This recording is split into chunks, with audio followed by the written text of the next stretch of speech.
প্রথম সিগারেট খাওয়া, প্রথম প্রেমে পড়া, প্রথম কলেজ পালিয়ে সিনেমা যাওয়া কেউ ভোলে না।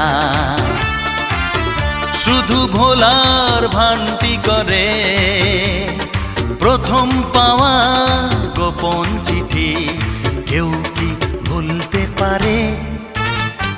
প্রথম সিগারেট খাওয়া, প্রথম প্রেমে পড়া, প্রথম কলেজ পালিয়ে সিনেমা যাওয়া কেউ ভোলে না।